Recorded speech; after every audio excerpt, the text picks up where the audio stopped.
today, Portland police and Multnomah County deputies took action, arresting at least 7 people, including one they say was armed with a gun. They all face trespassing charges. One also faces a charge of resisting arrest. The arrests were part of an early morning raid on a North Portland encampment that sprung up after a family was evicted from their home. As Fox 12's Marilyn Deutsch shows us, the controversy has not been settled. Protests continued this morning over the encampment, even as crews hired by the property owner demolished it this morning. The encampment has been here since September, since a black indigenous family in the Red House was evicted. And they came with a eviction and kicked us out by gunpoint. Julie Metcalf Kinney is Native American and says her husband's family has owned that Red House since the 1950s. They didn't have any right to foreclose on my home. So, Julie, you owned the Red House? We own it. We still do. They took it by fraud. She says her family should never have faced foreclosure and eviction. She says she's been fighting that foreclosure for more than 2 years. We made a stand because they actually stole our house through fraud and deceit through the big banks. The Red House protest sprung up after Julie's September 19th eviction. The encampment is in large part a protest against gentrification in what was once a predominantly black neighborhood. This is systematic oppression. This is gentrification at real time. The tents popped up mainly on property adjacent to the Red House. Protesters say the owners of that property gave them permission to stay there. The sheriff's office tells a different story. They say they came out today to return the property to its owners. We've reached out to the property owners but have not heard back yet. Do you know what this house provided for this community? While we talked to a number of neighbors who support the Red House protest, Portland police say they've gotten 81 calls from neighbors about the encampment in the last few months. Calls including theft, vandalism, fights, and other disturbances. Assisting the sheriff's office, police surrounded the area early this morning, moving in at 5 a.m. It was a tense and emotional scene that played out for hours. Now, there is a moratorium on evictions related to COVID-19, but this foreclosure happened before the pandemic, and the moratorium does not cover evictions not related to COVID-19.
As they're leaving the area.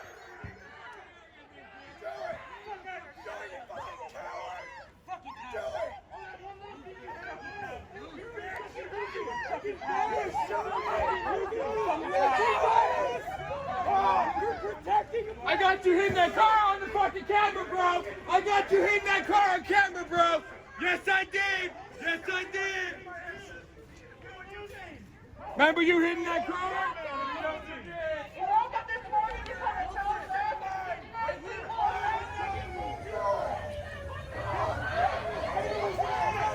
Fuck you!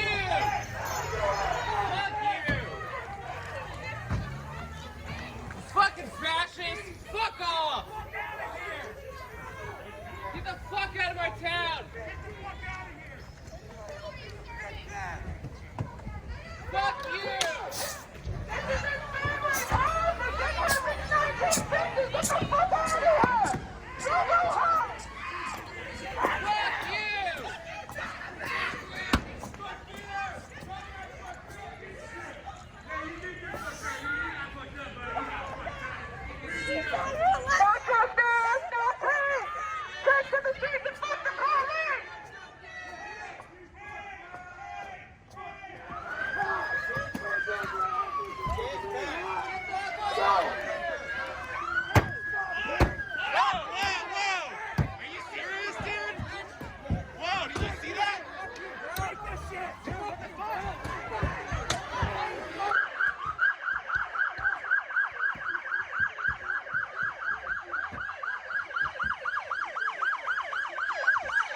Holy fuck, dude. Fuck you, dude! Get the fuck out of here! Go home,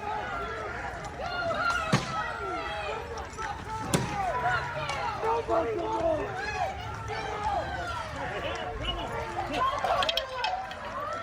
Watch your step! I don't want that shit. Go home!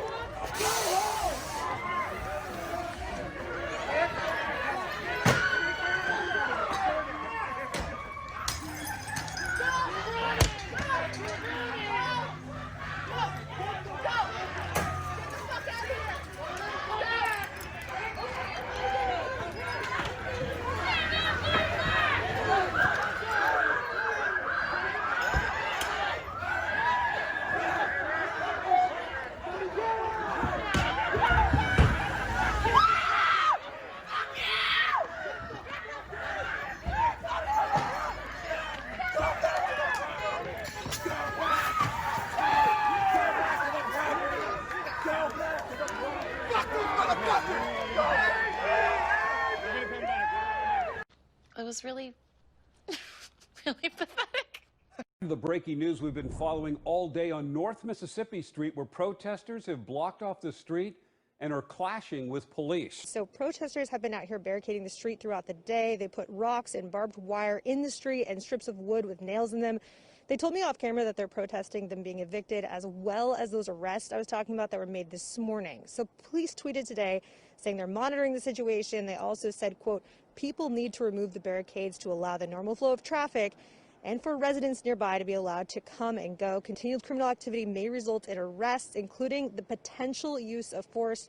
People must move to the sidewalk. Help! Help! I'm being repressed! Bloody peasant! Oh, what a giveaway. Did you hear that? Did you hear that, eh?